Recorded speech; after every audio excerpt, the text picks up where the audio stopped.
Well, welcome to the Gladstone region. More jobs in more industries. Labor is backing our traditional industries and backing our new industries as well.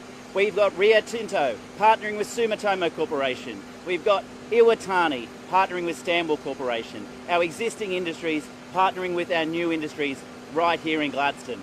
We've got Fortescue Future Industries manufacturing electrolysers in our state development area just over there. We turned the sod on that project just recently. How exciting is that for Australia and central Queensland? And today, an Anthony Albanese Labor government will deliver more manufacturing jobs for Australia. Over to you, Albo. Let's get this done.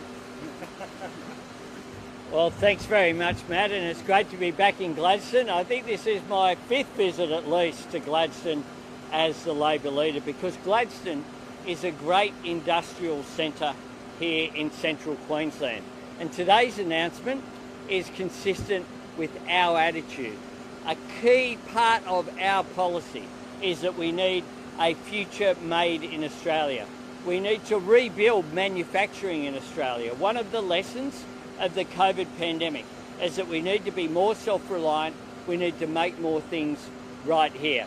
And today's project does just that. It's also about getting more value out of the supply chain, making sure that we send a message as well that Australia, under a federal Labor government, is open for business, open for the opportunities that can come from making more things here. Now, in Australia, we have the people, we have the skills, and we have the resources to make batteries right here. We have resources like lithium, vanadium, copper, nickel, but what we do is we send those resources offshore. We see the value added somewhere else, and then we import it back once the value has been added. It makes far more sense to use those resources and make things here. And that is certainly possible, and that is what today's announcement and partnership with the Queensland Government is about. We will partner with Queensland with a $100 million equity injection for a battery manufacturing precinct. We know that this location here around Gladstone, with land that potentially is available from the Queensland Government, is a real priority in terms of a potential site. And we know what the benefit would be, because the Future Battery Industries CRC commissioned a report from Essentia. And what Essentia found was that a national battery strategy making batteries here could create 34,700 jobs and $7.4 billion of economic activity by 2030, this decade. That is how exciting the opportunities are. But we need to make sure that we seize those opportunities. And that is what federal Labor wants to do. In addition to that, we will have, today we're announcing a Powering Australia Industry Growth Centre. We need to look at the opportunities that are there to grow business. We have our National Reconstruction Fund, which will enable opportunities, including the announcement that I made in Perth of $1 billion of that fund being for value adding in the resources sector. I'd ask Ed to make some comments as well. Thanks, Anthony. Australia should be powered by Australian-made batteries. It's good for jobs, good for industries, good for households, good for the environment. But up until this point, we've missed so much economic opportunity. We dig up all the resources, we send it off offshore, we pay enormous prices to get that all back, and we should be able to match local demand for energy storage systems if we get our act together.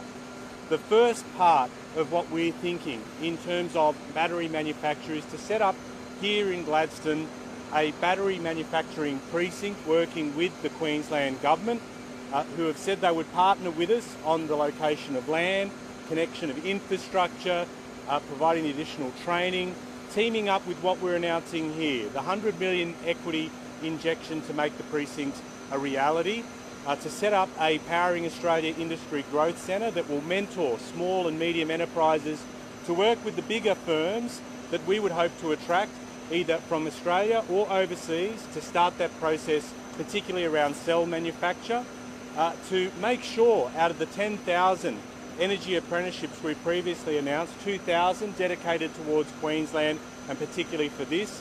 And importantly, because this is going to be a big national project, and we need to ensure that we've got all parts of the country chipping in terms of battery manufacture and maximising the value we can get out of the value chain as well, is to have a national battery strategy, battery manufacturing strategy that will ensure, as I said, we can get different parts of the country working together. We have a lot being done out of WA in terms of processing, refining, a lot also being done here in Queensland, but there's so much more. And just to give you a sense and to reinforce this difference about where we're at now and where we could be. Where we're at now in terms of battery industries, I think we get about 1.3 billion value and about 6,000 jobs. But based on the work that the Future Battery Industry CRC says, by 2030, we could boost that to over 7 billion in economic value and create 34,700 jobs. This is huge. It's a big deal, and importantly too, because we've committed on the way through with the National Reconstruction Fund, for instance. We want to drive economic development in regional Australia, and this is one example of just that. Thanks very much. Just before I take questions, I do want to note that Queensland has once again been hit by floods, including the loss of life, a tragic loss of life this week. And I want to send my condolences to the family of the woman who has lost her life. Happy to take questions. Yeah. Sure. What would the system say that the 4 to 5.1% increase in the minimum wage? One of the hospitals you're not prepared to back it up is aren't listening to voters. Isn't that a bit ridiculous? Not at all. We've been absolutely consistent. And I said the other day, 2 days ago, that we'd make a submission in government. Submissions to the Fair Work Commission case will be open until June 7 because of they'll take into account the March accounts. And I've said consistently, one of the themes of this campaign, I don't know if people have been paying attention out there, is that the cost of living of everything is going up except wages aren't. The idea that we would support a real wage cut for people on the minimum wage is, I think, the extraordinary claim. I think what's extraordinary about this debate is that a Prime Minister who says that people who are cleaners, retail workers, people who got us through the pandemic should get a real wage cut is really what he is saying. We'll put in a submission. Hang on. No, one at a time. Well, that's not my fault. In terms of the submission, this is what we'll put in a submissions close on June 7. The election, here's the story. The election is May 21. Submissions will be open until June 7. And this is about whether those people on the minimum wage in Australia get a dollar increase. And one of the things that this government is saying consistently, they talk about how strong the economy is, but a $1 increase for those people who are on the absolute minimum wage, somehow the sky will fall in. What I have said consistently, and I'll say each and every day, is that if the Fair Work Commission that operates independently of government, makes the decision to not cut real wages and to keep up with the cost of living, that is something that I would welcome, and I'd welcome it absolutely. Battery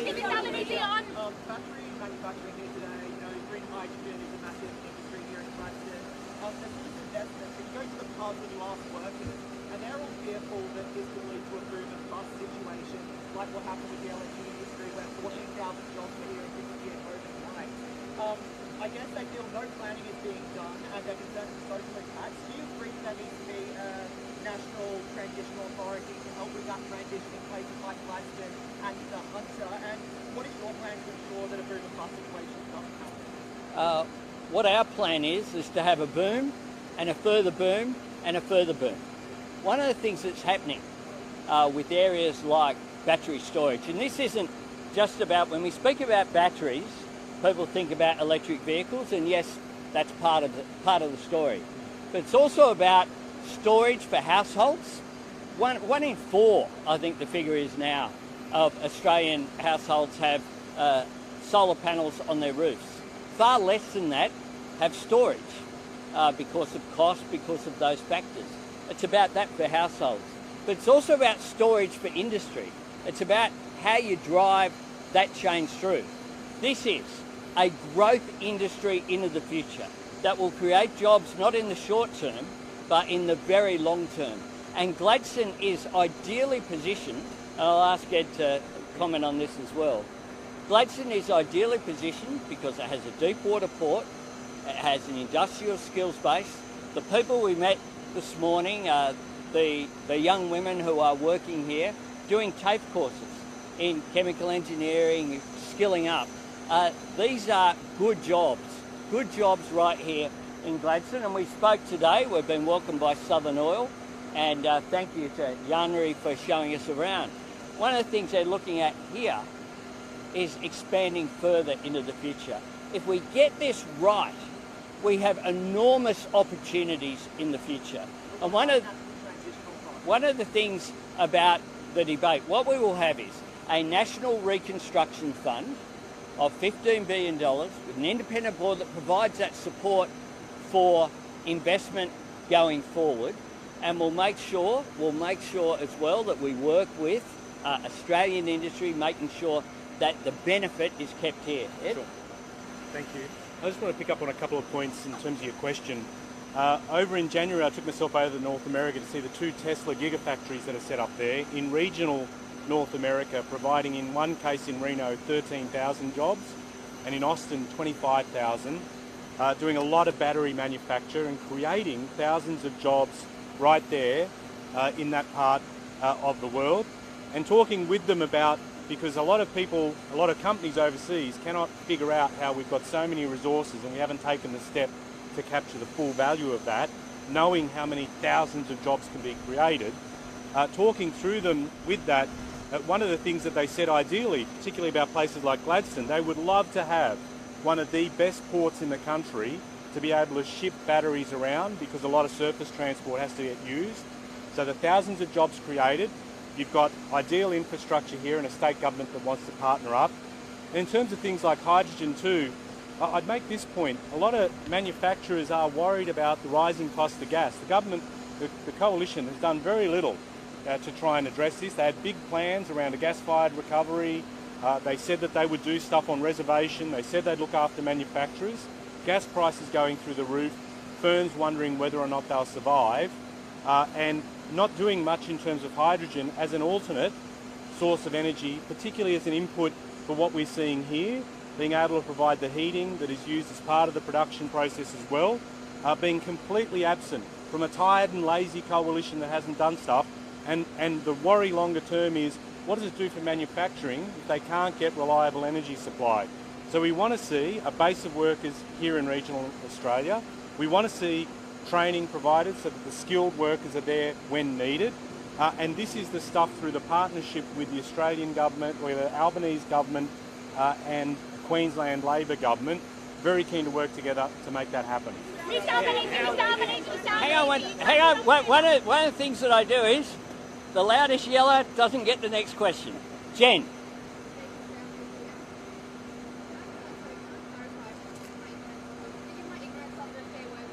Sure.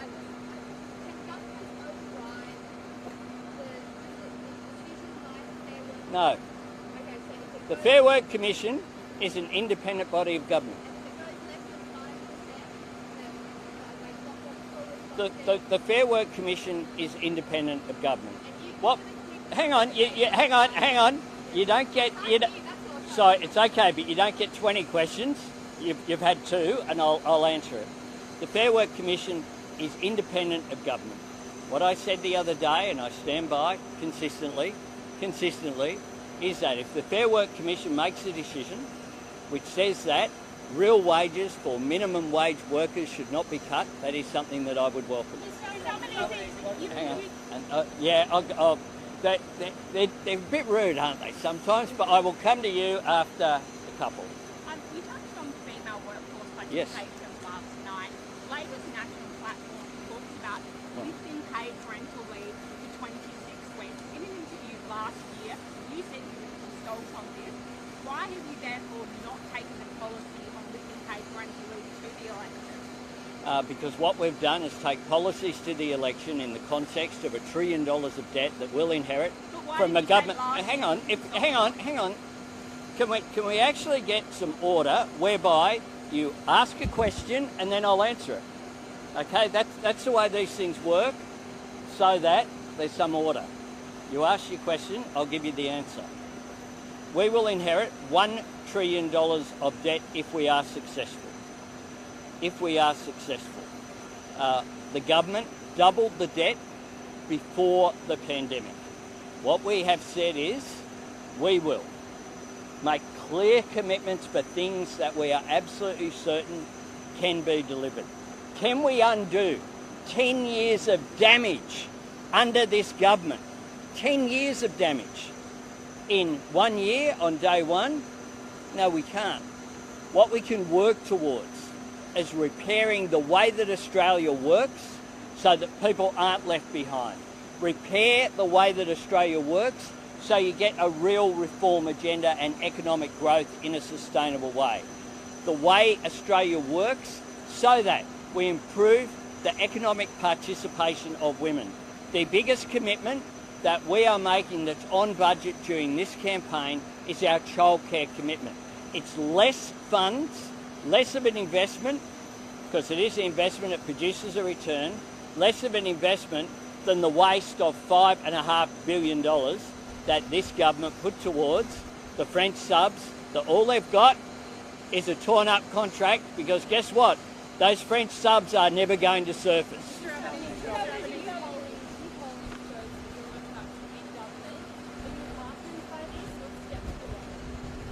I am focused on May 21 and that election timetable. We're focused on May 21 on getting there, but we're also focused on the next election as well. I'm focused on an agenda that's achievable, an agenda whereby we can point back and say we promised you a better future and we're delivering it. We're delivering cheaper childcare. We're delivering more manufacturing jobs. We're delivering a pathway to reducing our emissions. We're delivering more secure work. We're delivering on cost of living pressures by dealing with cheaper childcare, cheaper energy bills, cheaper medicines. That is my focus. That's my only focus. Polls come and go. We'll wait and see. I welcome the debate that we had last night. I'll make this comment. I thank Channel 7 for hosting last night, and I thank also previously Channel 9 and Sky News for hosting the 3 debates that we've had. I make this comment. I cannot believe that the National Prime Minister will be the first one during a campaign who has not appeared on any ABC programs. It is like he has an allergy to the ABC. No debate on the ABC, no appearance on Q&A, no appearance on RN Breakfast, no appearance on ABC Breakfast, no interviews on Insiders, on the major programs, and no appearance yet at the National Press Club. James is being very polite, so you get a bonus, and then the local journalists next. It is hard to hear, sorry.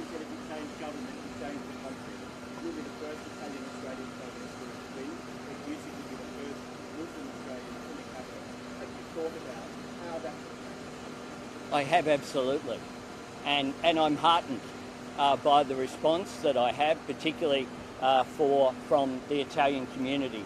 I'm being hosted next Wednesday. We don't give you a whole lot of advances, but next Wednesday I'll be at the Marconi Club in Western Sydney. There are members of the Italian community who are saying to me they are going to vote Labor for the first time in their life because they want an Australia that reflects modern Australia.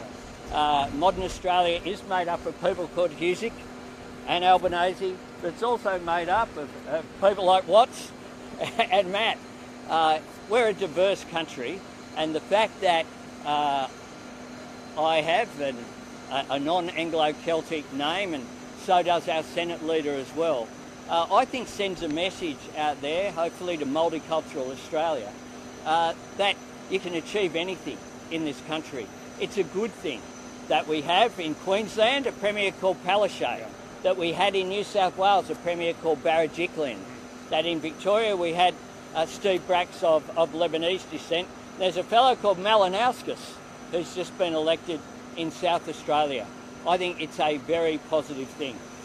Our local friend. Since the election has been called, we've had a number of visits from the Deputy Prime Minister. We've spent Eastern here in Gladstone. Following that, we've had people from the coalition, David Gillespie, the Regional Health Minister. We've had Bridget McKenzie here as well. We've also had Mr. Littleprep. You had any Liberals? Well, so the National there is a coalition. But, so you said that Oh, you haven't been paying attention if you think that. we round up. Mr. Morrison has an allergy to the ABC. Neither you or Mr. Miles have been here since the election has been called. Have you given up on Flynn, or is it in the bag? I have been here 5 times into Gladstone. I have been 3 times to Emerald, twice to Billawheeler, a number of times to Rockhampton, to Gracemere. I almost had to, if I was an LNP candidate for Lily, I would have changed my address to here. I've been here so often. I've been here more than the LNP candidate for Lily has been at the address where they're enrolled. I have been a regular visitor, and I was here a little while ago. I've been here since then. And I drove from Cairns to Maryborough, right through here. We went to the Rio site. I visited a range of sites here in the electorate. We looked at the beef industry at Gracemere. In Emerald, I met with the mayor and the community there. In Billow, we went to the power station. I have been here on so many occasions because this bloke here, Matt Burnett, I personally asked him to run. Why did I do that? Because I know that local champions can make a difference. This guy is the Queensland equivalent of Christy McBain, the champion of Eden Monero. He'll win, Flynn, because he's so connected and embedded into the community. In one of the meetings I had here in Gladstone, we had in a boardroom here, just a meeting with all of the leaders of the community. There were people there who previously had worked on the current LNP members' campaign, and they were telling me that this time they were backing this bloke. There's Queenslander first, and then a question to Matt. Oh, a question to Matt first. Yeah. Oh, go, Mitchell. You said it would be completely untenable for Labor to revisit final policy options for the River Fund and Sunday. Yeah. But in 2019, Labor did not waive the impact. So why are you waiting now? And have you just not wanted to see the option? No. Well, I hope that the Courier Mail are asking the Prime Minister that he's not releasing his policies, because he hasn't even had his campaign launch yet. What I have said is that the questions about comparators between us and them, how can you answer that before they've had their campaign launch? We will release all of our costings, like other oppositions have, in the usual way at the usual time. Just here. Far away. It's good for us to be here in Gladstone. What do you say to Australians who perhaps don't get the opportunity to come here and maybe don't understand completely the energy transition that is happening in Australia, or have concerns about the move away from coal and fossil fuels? How do you see it within Labor? How do you see it within Well, what I see is we're supporting more jobs in more industries. You can't be the mayor of the Gladstone region and not support the coal mining industry. I work for Queensland Rail. We carted the coal from the Central Highlands and the Banana Shire to our fantastic port, exported it across the world. We brought it to our local coal-fired power stations. At the same time, Brisbane, Sydney, Melbourne, we're investing in new energies as well. Like I said, Andrew Forrest, manufacturing electrolysers right here in Gladstone. Sumitomo partnering with Rio Tinto. Iwatani partnering with the coal-fired power station in Stanwell here in central Queensland as well. We have got the new industries and the old industries working in harmony. We know how to do it in central Queensland. Come and have a look. We've got the greatest beaches in the world. We've got the greatest community in the world. Come and check out Flynn. You'll love it. Not everyone's convinced Yeah, we'll just have a couple more. It's pretty steamy out here. Question from the ABC. I do the I would hope all sides of government espouse the public broadcaster and the important role it plays. That is the idea. Yeah. Talking about how this minimum wage, it is quite small an increase that is being discussed about yet. Do you support a minimum wage increase, not just for those who are actually on that $20 rate per hour on the day, but also do you support the minimum wage building the number of awards across the country and how that would then flow on into other industries where people are earning considerably more than that? The Fair Work Commission, as you know, if you go back, draw a distinction regularly. When they look at the minimum pay, minimum wage and the national wage case, they draw distinctions about that all of the time. What I am talking about here is people who are on $20.33 an hour, that the federal government says they should have their real wage cut.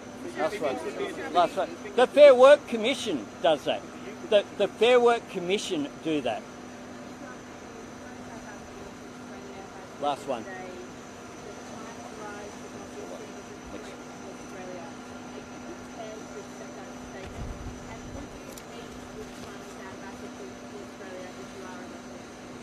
I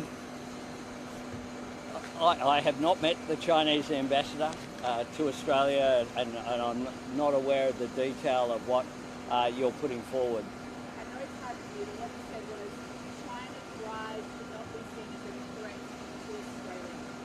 Do you agree? Are you prepared to accept such statements? Well, what I say is that China has changed its posture. They are more aggressive in the region. We need to, in the words of the Biden administration, have competition without catastrophe.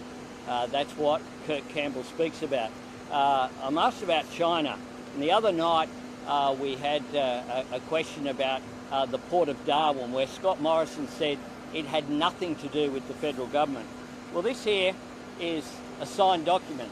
It's signed by Scott Morrison in May 2016 as the Treasurer of Australia, and by David Tollner, the Treasurer of the Northern Territory.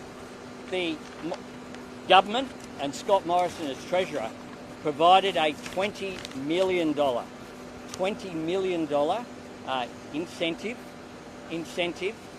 to the Northern Territory government under its asset recycling program to sell the Port of China to a company that had interests connected with the Chinese Communist Party. Thanks very much. Thanks very much. Sorry. The federal government provided a $20 million incentive to the Northern Territory government of the Country Liberal Party to sell the Port of Darwin to a company connected with the Chinese Communist Party government in Beijing.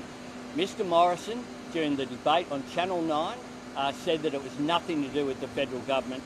He clearly misled or forgot at that time, and he should explain why it is that the federal government provided that $20 million incentive. Thanks very much. Authorised by P. Erickson, ALP, Canberra.